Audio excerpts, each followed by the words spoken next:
Space Gypsy Bodega. Hey, how's it going, everybody?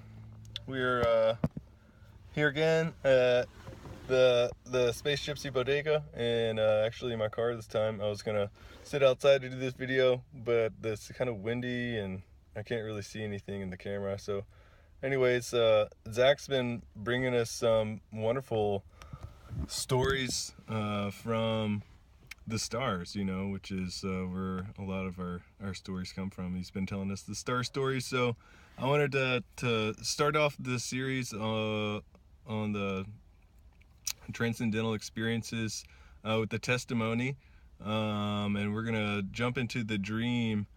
And so we're gonna talk about a dream that I had after I had partaken of an onarogen, which is a plant or substance that evokes lucid dreams, or dreams that are really vivid and meaningful, prophetic, visionary, however you want to call it. So I had taken this herb called Zacatchichi, and it's indigenous to Mexico and Central America, and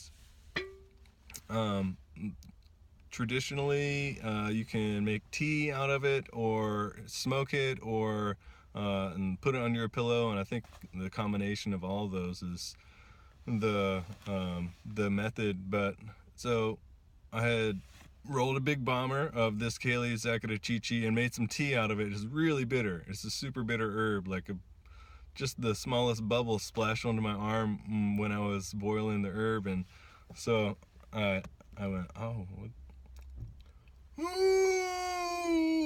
It was really bitter. And the same when you smoke it too. It just is making your mouth water. And but however it is, it's got the medicine in there. So I drank the tea, and I took some of the big smoke, and it doesn't have any altering effects in the waking state that I've noticed at all. I mean, it made me kind of like wakeful, and so I drank the tea, had the smoke, read a little bit in this Carlos Castaneda book I was reading at the time. This was years ago. It was probably 2003, 2004, probably. And so I fell asleep after that, and I had this dream.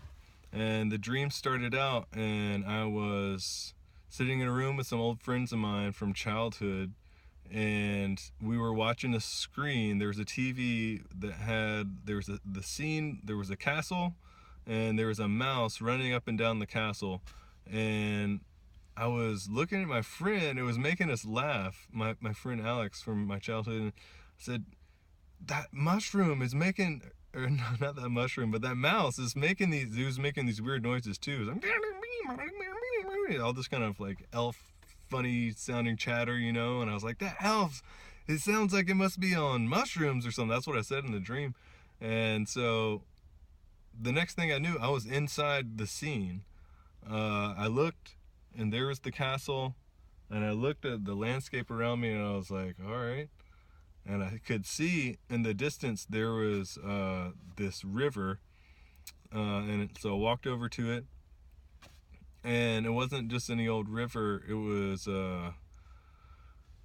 made of light, like the liquid that was flowing in this ravine that was like a river, you know. It was luminescent. It was all different colors, and it was glowing and moving, and I walked out onto it and was on top of the liquid. I wasn't underneath it. And as I was standing on it, I realized that all of the colors that I was seeing were actually, and what the liquid was at this time, it had transformed into a river of candy canes, of multi-colored and multi-flavored candy canes, and I could taste the flavors through my feet. It was really a bizarre experience to have, but it was really, really pretty cool. And so I started to walk down the river, and before I knew it, the river that I was standing in had turned into a dish of mashed potatoes.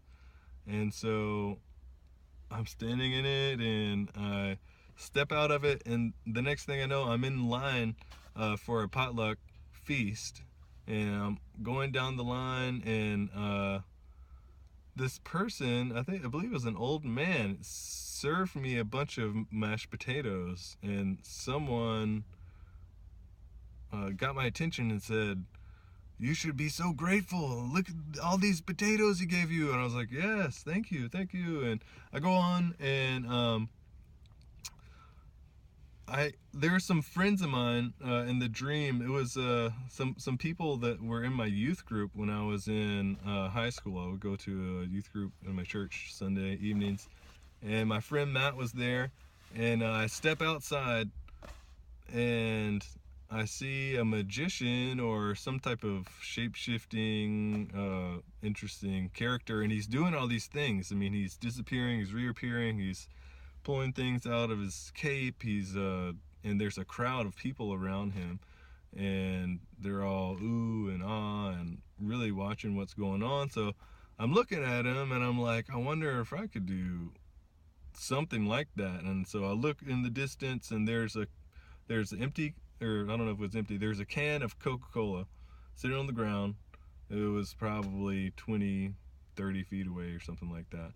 And so I look at it, and I put both of my hands in front of me. I can't put my other hand in front of me because I'm holding the camera.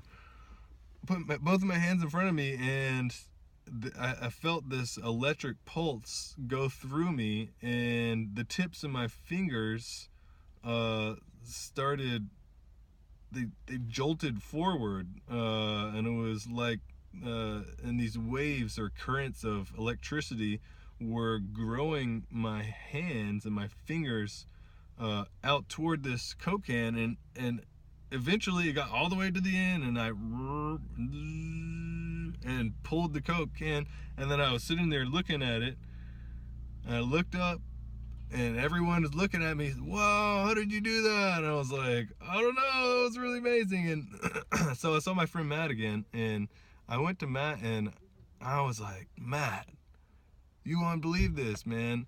You can do anything that you want as long as you put your full will and your full intent behind whatever it is that you want to do." I'm telling him that, and he's like, "Whoa, really? Yeah, geez." Really thinking about what I was telling him. So the dream went on, and I've come across some other people. We're having conversations. We're sitting down in this kind of like grassy knoll, and we see, or I start hearing these noises, and these people, there's this crowd of people, and they're looking at Matt, and there's this tree over where Matt's standing, and this tree is giant. I mean, it's grows into the sky, you know. It's like, you know, Jack and the Beanstalk kind of tree.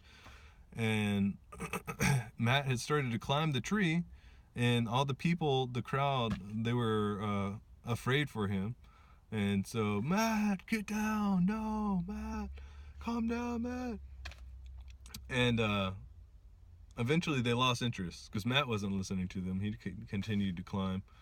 And so I continued on in the dream as well, and having conversations and whatever else was happening at the time. And then the next thing we knew, shortly later, there was this sound coming from the sky, a yelling, and there was Matt, and he had reached the top of the tree, and he was at the top of the tree, as if he was on a platform or something. He was jumping up and down, waving his arms, like doing jumping jacks, and yelling, "It's really true. You can do anything you want. It's really true." And shortly thereafter, I woke up. And that was one of the most transformative dreams, and really symbolic in the messages, and empowering and powerful in the messages that it was giving. You know, you can do anything you want. Just have your full self, have your full intent behind what it is that you want to do, and it can happen. You know, you can figure out a way. So I wanted to share that dream with y'all today, and that was a dream that I had, in which I had partaken of what they call an onerigen. Oneric means of the dream, and the gen is to generate. So onerigens are plants or substances which generate dreams, vivid dreams, lucid dreams. And we're going to be talking more about this stuff. I know I've gone pretty long for this video, as far as the other ones are compared to so far, but I just wanted to share that with y'all and say happy holidays, happy holy days, happy Christmas, happy whatever it is that you celebrate, happy returning of the light for the sun. The sun's born once again. So y'all have a good one, a safe one, and we'll see you again soon, and look forward to it.